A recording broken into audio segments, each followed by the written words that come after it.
नमस्कार मेरे प्यारे बच्चों, शुभम क्लासेस पर आप सभी का स्वागत है। मैं सुधीर सर। अभी आपको ये देख के बड़ी हैरानी होगी कि अभी तक हम जो है क्लास 10th और 12th के बच्चों को मैथमेटिक्स पढ़ा रहे थे। क्लास 10th का जो लेक्चर है मॉर्निंग में 9 बजे और क्लास 12th का जो लेक्चर है शाम को 7:45 पर। ठीक है, ये चीज़ आपका चल रहा था, बहुत बेहतरीन तरह से चल रहा था। आप सभी लोग ने बहुत प्यार दिया। अब आपको एक नया चीज़ हम पढ़ाएंगे, हिंदी, जो कि क्लास 10th और 12th का जो दोनों पोर्शन है, जो वह टॉपिक जो दोनों क्लास 10th में भी पढ़ना है और 12th में भी। मैं वैसे आपकी जानकारी के लिए हम बता दें, एक चीज़ जब हम बीएचयू में पढ़ रहे थे, बीएससी कर रहे थे और एमएससी करने के दौरान पिछले 5 सालों में मैंने वो सारी कहानी की किताब, उपन्यास जो बहुत फेमस है, चाहे जयशंकर प्रसाद का हो, चाहे रामधारी सिंह दिनकर का हो, चाहे मुंशी प्रेमचंद की कहानियाँ हो, चाहे उपन्यास हो, तो मुझे मैथ के अलावा साहित्य में बहुत रुचि रही है, बहुत पहले से ही। और चूँकि बचपन से ही हिंदी हम लोग बोलते आए हैं, सीखते आए हैं, तो हम हिंदी, अगर हमें कोई पार्ट टाइम अगर मैथ के अलावा अगर कोई पढ़ाने के लिए कहे तो मैं हिंदी को प्रीफर करूँगा। और आपको मैथ में जितना मज़ा आ रहा था उससे ज़्यादा कहीं मज़ा आएगा आपको हिंदी में, क्योंकि हिंदी जो है आपको शायद हो सकता है कि मैं मैथ से ज़्यादा बेहतर पढ़ा पाऊँ, समझा पाऊँ। दोस्तों, मेरे क्लास 10th में एक जो है रस चैप्टर, ये बहुत ही इम्पॉर्टेंट है, सिर्फ और सिर्फ क्लास और 10th और 12th के पॉइंट ऑफ व्यू से नहीं, जो बोर्ड के एग्ज़ाम है। इसके बाद भी जब भी आप SSC, banking, railway, NDA, air force, किसी भी वनडे आईएसपीसीएस, इवन कि आईएसपीसीएस एग्ज़ाम तक ये पूछा जाता है। जो हमारे नौकरी वाले एग्ज़ाम हैं, जितने भी, चाहे रेलवे की भर्ती हो, चाहे किसी भी प्रकार की, हमेशा जो है हिंदी में ये जो है टॉपिक रस हमेशा रहता है। रस क्या होता है इसके बारे में डिस्कस करेंगे। रस के प्रकार कितने होते हैं, रस में जो 4 शब्द हैं, भाव, अस्थाई भाव, संचारी भाव और अनुभाव। बहुत बच्चों को ये हमेशा कन्फ्यूज़न रहता है। आपको मात्र एक ट्रिक से बताएंगे और सब कुछ क्लियर हो जाएगा। और बारी बारी से आपको कहीं पे भी मात्र आप 10 से 12 मिनट दीजिए, आपको पूरा का रस चैप्टर खत्म हो जाएगा। रस, छंद, अलंकार एग्ज़ाम में 2-2 नंबर का आता है, यानी कि 6 नंबर आपको तैयार करा देंगे मात्र 10 से 12 मिनट का वीडियो। ठीक है, तो लास्ट तक वीडियो देखिए, अपने दोस्तों तक पहुँचाइए। बहुत मज़ा आने वाला हिंदी में। ठीक है, क्योंकि हिंदी जो है मेरा मैथ से भी कभी कहीं जो है फेवरेट सब्जेक्ट हुआ करता था, लेकिन लगता था कि हिंदी जो है कहीं ना कहीं छूट गया था। लेकिन अब जो मैं मुझे पढ़ा के आप लोगों को जब हम बताएंगे तो आपको लगेगा कि हिंदी कहीं हम ज़्यादा बेहतर जानते हैं गणित से। ठीक है, तो मेरी कोशिश है कि कोई भी चीज़ आपको बहुत शॉर्ट, जो बहुत कन्फ्यूज़न रहता है बच्चों को हमेशा वही। ठीक है, सबसे पहली बात, रस क्या होता है। रस का जो मतलब है यहाँ पे आनंद है। ठीक है, तो रस का मतलब आनंद, और यहाँ पे हमारे सिर्फ और सिर्फ आनंद ही नहीं हो सकता है। आनंद का मतलब यहाँ पे है कि आपके शरीर के अंदर अनेक भाव उत्पन्न होते हैं अलग अलग परिस्थितियों में। ठीक है, जैसे मतलब है कि जब आप खुश होते हैं तो हंसते हैं, आप दुखी होते हैं तो आप रोते हैं। ठीक है, उस समय जो है, और जब आप किसी से प्रेम करते हैं तो उस केस में आपके अंदर जो एक भाव आता है अलग अलग परिस्थितियों में। ठीक है, तो उस अलग अलग परिस्थितियों के अकॉर्डिंग जो है हमारे अंदर भावनाएं बदलती रहती हैं। ठीक है, कभी आप पे गुस्सा आ गया, जब आप किसी पे गुस्सा करते हैं तो उस समय प्रेम का भाव नहीं आता है। ठीक है, तो अलग अलग सिचुएशन में, ठीक है, ये सारी इमोशंस, सारे भाव हमारे शरीर के अंदर मौजूद हैं, वो परिस्थिति के अकॉर्डिंग जो है क्या उभर के आते हैं। तो वही जो है सिचुएशन के अकॉर्डिंग जो हमारे अंदर भाव उभर के आते हैं, वही हमारा रस पैदा करता है। कभी कभी आप किसी काम को करने में बहुत आनंदित होते हैं, बहुत खुश होते हैं। ठीक है, तो वहाँ पे अलग भाव होता है, वहाँ पे अलग रस होता है। अगर आपको क्रिकेट खेलना पसंद है और आप क्रिकेट खेल रहे हैं तो आप आनंद उठा रहे हैं, आप रस प्राप्त कर रहे हैं। बहुत बच्चों को गणित का क्वेश्चन लगाना बहुत अच्छा लगता है, तो आप पढ़ते समय भी क्या करते हैं, आनंदित होते हैं। एक समय वहाँ पे भी क्या है, एक रस है। लेकिन मुख्यतः हम हिंदी में जो रस हैं उसकी बात हम करेंगे। और हर रस का एक अस्थाई भाव होता है। अस्थाई भाव बहुत एग्जाम में पूछा गया, तो मोटी मोटा क्लियर हो गया कि रस क्या है। किसी को मतलब किसी भी काम को करने में जो हमें आनंद की प्राप्ति होती है वहाँ पे रस होता है। बाकी डिफिनीशन आप किताब में देख सकते हैं। लेकिन हमें जो मेन चीज़ है, आपको 9 रस पढ़ने हैं, ठीक है। अभी जो है 2 रस और बढ़ चुके हैं। एक हमारा वात्सल्य रस, जिसमें कि जो माता का प्यार अपने बच्चों के लिए होता है, और एक होता है भक्ति रस, ठीक है। भक्ति रस जो ईश्वर के प्रति प्रेम, ये 11वां हमारा रस है। बाकी फिलहाल हम जो है 9 रस के बारे में डिस्कस करेंगे, तो वीडियो को आखिरी तक देखिएगा। एक ऐसा, एक इसको कह सकते हैं कविता है या जो भी कहें, पूरा का पूरा इसी में, पूरा का पूरा 9 रस इसी में समाहित है, ठीक है। तो आप सिर्फ 10 से 12 मिनट समय दीजिए, आपको पूरा का पूरा तैयार हो जाए। पहले हम आपको ये चीज़ याद करवा देते हैं, ठीक है। तो 9 रस इसी में है, और 9 रसों का जो अस्थाई भाव है, देखिए अस्थाई भाव क्या होता है, ठीक है। अस्थाई भाव भी 2 प्रकार का होता है, आलंबन और उद्दीपन, इसमें ना। तो ये चीज़ और संचारी भाव भी, सब के बारे में डिस्कस करेंगे। ये सब देखने में लगता है एक ही है, लेकिन सबका अलग अलग मतलब है। कब क्या सबको क्लियर हो जाएगा, ठीक है। तो मुख्यतः आपको 9 प्रकार के रस पढ़ने हैं। तो मेरे प्यारे बच्चों, अगर आपको ये वीडियो पसंद आ रहा है तो वीडियो को लाइक करिए, शेयर करिए, अपने दोस्तों तक पहुंचाइए। अगर आप चैनल पे नए हैं तो चैनल को सब्सक्राइब करके बेल आइकन को दबा लीजिए। हिंदी में बहुत मज़ा आने वाला है। रस, छंद, अलंकार दोनों ही क्लास 10th 12th में है। आपको 2 नंबर, 2 नंबर और 2 नंबर, ठीक ना। एग्जाम में सवाल कैसे पूछे जाते हैं कि पूछ देगा, या कोई ऐसा दोहा दे देगा, चाहे कुछ भी पूछेगा, इसमें कौन सा रस है और उसका अस्थाई भाव बताइए। या कभी कभी उल्टा पूछता है, पूछ देगा कि श्रृंगार रस क्या होता है, और श्रृंगार रस का एक उदाहरण दीजिए, और श्रृंगार रस का अस्थाई भाव क्या होता है। अस्थाई भाव, अगर आपको अस्थाई भाव पता चल गया तो आपको कोई भी अगर एक एग्जाम्पल दिया है तो मैं वहाँ पे तुरंत बता दूंगा कि यहाँ पे ये रस है, ठीक ना। उसमें शब्द आपको दिख जाएंगे। तो पहले आप ये याद कर लीजिए, करुण हास्य श्रृंगार मिलकर वीर भयानक शांत बना, ठीक है। शोक हास रति के उत्साह से भय भी निर्वेद बना, अद्भुत रौद्र विभत्स के कारण 9 रस सम्मान बना, ठीक है। विस्मय क्रोध की जुगुप्सा से रसों का अस्थाई भाव बना। एक बहुत सिस्टमेटिक वे में, जैसे आप क्लास 3rd 4th 5th में आप कविताओं को याद करते हैं, किसी भी चीज़ को याद करते हैं, उसी तरह से आपको याद कर लेना है, ठीक है। तो आपका ये जो है 2 नंबर हमेशा के लिए फिक्स हो जाता है। और जब आप क्लास 12 के बाद कोई भी कॉम्पिटिटिव एग्ज़ाम देते हैं, वहाँ पे भी क्या आता है, हमेशा पूछा जाता है, ठीक है। तो एक बार आप नोट कर लें अपनी कॉपी में। और आपका जो ग्रामर का पोर्शन है, चाहे पर्यायवाची हो, चाहे हम बात करें समास की बात करें, ठीक ना, तो समास में भी अलग अलग टाइप के समास हैं। तो बहुत क्लियर कट हम जो चीज़ें आपको क्या करेंगे, पढ़ाएंगे, ठीक है। और गद्य पद जो दोनों क्लास 10th और 12th में, अभी तो फिलहाल कॉमन क्लास चलेगी, फिर बाद में क्या हो जाएगा, कंबाइंड हो जाएगा, ठीक है।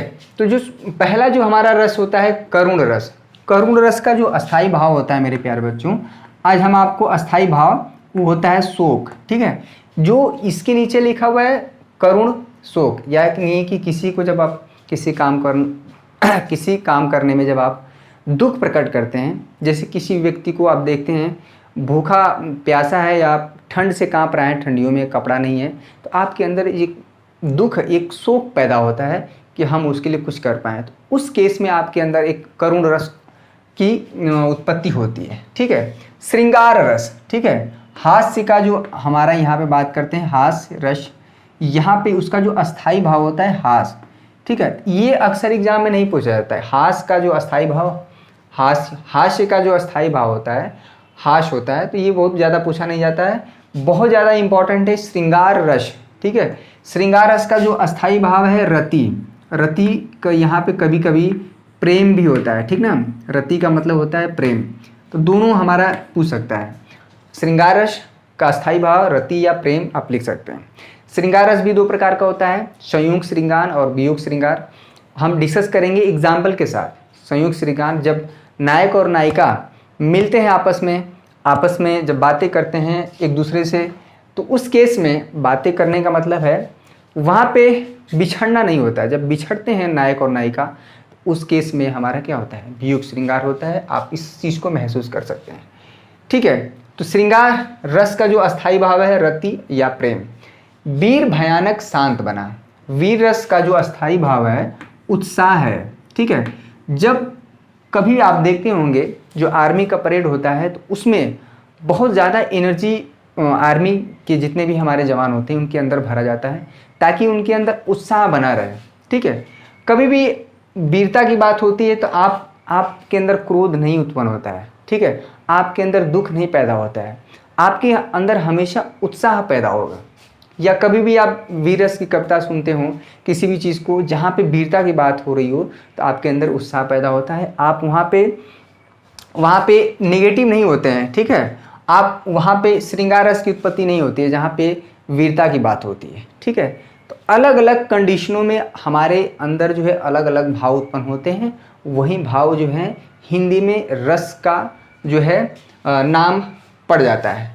भयानक रस, ठीक है, यहाँ पे भय है। ठीक है, यहाँ पे इसका अस्थाई भय हो गया। और शांत का जो है अस्थाई भाव निर्वेद हो गया। शांत रस की प्राप्ति कब होती है भाई? जब आप कभी प्रवचन सुनने जाते हैं या कहीं पे भी जब वो किसी बाबा या किसी भी चीज़ को आप बहुत ध्यान से सुनते हैं और आप शांत होके उस समय आप अपना रिएक्शन नहीं देते हैं, उस केस में जो है शांत रस, यानी कि यहाँ पे निर्वेद का मतलब होता है कि आप कोई प्रतिक्रिया नहीं दे रहे हैं। ठीक है, आप सिर्फ और सिर्फ सुन के मनन कर रहे हैं, शांत रह रहे हैं। ठीक है, तो शांत रस का जो अस्थाई भाव है निर्वेद, बहुत ज़्यादा इंपॉर्टेंट है ये। ठीक ना, बहुत ज़्यादा इंपॉर्टेंट है। शांत रस का जो अस्थाई भाव बताइए निर्वेद। ठीक है, अद्भुत रस का मतलब यहाँ पे विस्मय है। ठीक ना, रौद्र विभस, रौद्र रस भी होता है क्रोध, उसका जो अस्थाई भाव होता है क्रोध। ठीक है, रौद्र नाम से ही मतलब लग रहा है कि जब आप किसी को डांटते हैं चाहे गुस्सा करते हैं तो उस केस में आपके अंदर जो है जो एक भाव उत्पन्न होता है उसका जो अस्थाई भाव होता है क्रोध। विभत्स का मतलब होता है यहाँ पे इसका अस्थाई भाव होता है जुगुप्सा। ठीक ना, इसका मतलब होता है घृणा, किसी व्यक्ति से घृणा करना, किसी व्यक्ति के पहनावे, रहने, बोलने चालने के भाव को देखते हुए जब आप उससे घृणा करते हैं उस केस में आपके अंदर क्या होता है? विभत्स रस उत्पन्न होता है। ठीक ना, तो ये रहा हमारे 9 रस, 1 2 3 4 5 6। ठीक है, यहाँ पे हो गए 7 8 9। ठीक है, अद्भुत और विस्मय। तो अलग अलग केस में और एग्ज़ाम में इसमें सबसे नहीं पूछा जाता है, गिने चुने जो रस हैं वहीं से हमारे उसके एग्जाम्पल और उसका अस्थाई भाव 9 नहीं पूछा जाएगा, लेकिन जानना हमको 9 के बारे में। ठीक है, तो बारी बारी से हम डिस्कस करेंगे। फिलहाल आप जो है इसको याद कर लीजिए। करुण हास्य श्रृंगार मिलकर वीर भयानक शांत बना, शोक हास रति के उत्साह से भय भी निर्वेद बना। ठीक है, अद्भुत रौद्र विभत्स के कारण 9 रस सम्मान बना। ठीक है, विस्मय क्रोध की जुगुप्सा से रसों का अस्थाई भाव बना। और इसके बारे में भी हम डिस्कस करेंगे कि भाव, अस्थाई भाव, संचारी भाव क्या होता है। अस्थाई भाव देखिए, अस्थाई भाव क्या है? क्रोध, प्रेम, गुस्सा, उत्साह, ठीक है, दुख, ये सारे भाव हमारे शरीर के अंदर पहले से मौजूद है। जब हम पैदा होते हैं तभी से हमारे ये सब कुछ जो इमोशंस हैं पहले से मौजूद होते हैं। बस परिस्थिति के अकॉर्डिंग जो है वो क्या होते हैं, उभर के आते हैं। जब आप किसी पे गुस्सा करते हैं तो उस समय आपके अंदर दुख और दया की भावना नहीं आती है। ठीक है, तो वो सब कुछ हमारे शरीर के अंदर है। तो ये सारी चीज़ जो है ये अस्थाई भाव के अंतर्गत आते हैं। ठीक है, संचारी भाव, ठीक ना, जो बदलते रहते हैं। ठीक ना, कभी गुस्सा, कभी प्यार, ठीक ना, कभी क्या है आपके अंदर भयानक रस आ गया, भूत देख लिए, डर गए अचानक। ठीक है, तो ये सारी चीज़ें ये हम डिस्कस करेंगे बारी बारी से, तो क्लियर हो जाएंगे। ठीक है, तो सबसे पहले आप ये याद कर लीजिए कि 9 रस क्या है। इसी में 9 रस हैं, उनका अस्थाई भाव भी छिपा है। ठीक है, आई होप आपको ये सेशन बहुत पसंद आया होगा, बहुत मज़ा आया होगा। और एक चीज़ और हम बता दें कि श्रृंगार जो रस है, श्रृंगार रस को रसों का राजा कहा जाता है, रसराज भी बोलते हैं। ठीक ना, तो यहाँ से भी एक क्वेश्चन बनता है। और वर्तमान में अगर देखा जाए हिंदी में तो 11 रस हैं, जो कि 10वां हमारा वात्सल्य रस, जो कि माँ का बच्चे के प्रति प्रेम को दर्शाता है। और 11वां जो है ईश्वर के प्रति जो हमारी आस्था है, जो प्रेम है, उसे हम भक्ति रस के श्रेणी में रखते हैं। तो मेरे प्यारे बच्चों, आपको फिलहाल अगर 9 रस के बारे में डिस्कस करना है, बाकी हर एक रस का अपना अपना एग्जाम्पल होगा। एग्ज़ाम में सवाल कैसे आते हैं कि श्रृंगार रस क्या होता है, इसका इस अस्थाई भाव और उदाहरण सहित इसको स्पष्ट करिए। हर एक रस को हम बारी बारी से डिस्कस करेंगे और हालांकि बहुत ज़्यादा डिफिनीशन में तो समझ में आ जाएगा। मेन जो चीज़ है एग्जाम्पल, ठीक ना। तो मेन जो चीज़ है एग्जाम्पल, जैसे हम किसी भी एक एग्जाम्पल की हम बात करें, कोई भी एक एग्जाम्पल हम लेते हैं, जैसे कि हास्य रस की बात हम करें तो एक सिंपल एग्जाम्पल हम आपको देंगे, आपको वहीं याद रखना है, ठीक है। पहले इसको आप नोट कर लीजिए, तब आपको देखिए बहुत ज़रूरी है नोट करना। हिंदी वाली जो कॉपी है उसमें आप नोट कर लीजिए, ठीक है। जैसे हास्य रस की बात करें तो हम आपको छाट के जो एकदम इजी एग्जाम्पल है, जैसे हम बात करें कि बुरे समय को देखकर गंजे तू क्यों रोया, किसी भी हालत में तेरा बाल बाका न हो। देखिए, बुरे समय को देखकर गंजे तू क्यों रोए, बुरे समय को देखकर गंजे तू क्यों रोए, किसी भी हालत में तेरा बाल न बाका होए, ठीक ना। तो कहीं ना कहीं इसमें जो ऐसा लग रहा है कि उसके बाल का मजाक उड़ाया जा रहा है, किसी भी हालत में तेरा बाल न बाका होए, ठीक है। एक तो बाल भी नहीं है और बाल न बाका होए कि उसमें कहीं ना कहीं हास्य की बात हो रही है, यानी कि उसका मजाक उड़ाया जा रहा है जिस व्यक्ति का बाल यानी कि गंजा है, ठीक है। इसी तरह का छोटा छोटा एग्जाम्पल, जैसे हम बात करें श्रृंगार रस की बात करें तो बतरस लालच लाल की, ठीक है, मुरली धरे लुकाए, सौ करे भौं हंस। देखिए यहाँ पे भौनी हंसे दैन कहे नटी जाए, बिहारी का दोहा है ये, और इसमें जो है श्रृंगार रस की बात है, ठीक है। तो श्रृंगार रस का एक बहुत अच्छा एग्जाम्पल आपको मिलता है कि ऊधो मोहे ब्रज बिशरत नाही। जब भगवान श्री कृष्ण जो है गोपियों से नहीं मिलते हैं, जब वहाँ पे नहीं होते हैं, ब्रज में नहीं होते हैं, तो वहाँ पे जो गोपियाँ उनको अच्छा नहीं लगता है, ब्रज में उन्हें अच्छा नहीं लगता है, तो वहाँ पे एक श्रृंगार रस की बात होती है कि ऊधो मोहे ब्रज बिशरत नाही, ठीक है। तो इसका भी एक एग्जाम्पल होता है, हर एक का एग्जाम्पल है। वीर रस का बहुत बढ़िया एग्जाम्पल है कि खूब लड़ी मैदानी वाली वो तो झांसी वाली रानी थी, जो है बहुत पुराना है, कुछ नया आपको दिया जाएगा, ठीक है। और इसी तरह से आपको 9 रस के बारे में, ठीक है, जानना है, सबका स्थायी भाव और एक एक एग्जाम्पल तो फिक्स कर लेना है, ठीक ना। या उल्टा अगर एग्जाम में पूछता है कि कुछ भी दे दिया तो उसमें कैसे पहचानेंगे, ठीक ना, कैसे पहचानेंगे कि कौन सा रस है और उसका स्थायी भाव क्या है। आई होप हम बारी बारी से सबके बारे में डिस्कस करेंगे, नेक्स्ट लेक्चर में पूरा क्लियर हो जाएगा, 2 नंबर आपका क्लियर, ठीक है। ये रहा आपके लिए रस जो क्लास 10th और 12th में है, दोनों क्लासों में पूछा जाएगा, ठीक है। तो इसके बारी बारी से डिस्कस करेंगे और एक एक एग्जाम्पल जो सबसे इजी रहेगा, ठीक है। तो आज के लिए बस इतना ही मेरे प्यारे बच्चों। अगर आपको अच्छा लगा होगा प्लीज़ लाइक करिए और शेयर करिए। आई होप आपको ज़रूर अच्छा लगा होगा, क्योंकि इतना इजी वे में, इतना आसान तरीके से कोई नहीं बताएगा, ठीक है। तो हिंदी भी हम लोग डिस्कस करेंगे, जो मुख्य चीज़ें हैं, ग्रामर का जो हिस्सा है, ठीक है। जब रस छंद के बारे में पढ़ेंगे, अलंकार के बारे में पढ़ेंगे कि अलंकार जो है शब्द अलंकार, अर्थालंकार, फिर तमाम तरह के अनुप्रास हैं, यमक है, रूपक है, वो सब जो है एग्जाम्पल से ही क्लियर करेंगे, ठीक है। तो आज के लिए बस इतना ही मेरे प्यारे बच्चों। आपको वीडियो अच्छा लगा तो लाइक कर दीजिए, जो लाइक कर दिए उनका बहुत बहुत धन्यवाद। जो अभी तक देख रहे हैं कि लाइक करें कि नहीं, तुरंत लाइक कर दीजिए, उनका भी बहुत बहुत धन्यवाद, ठीक है। तो आज के लिए बस इतना ही। थैंक यू सो मच, आपका दिन शुभ हो।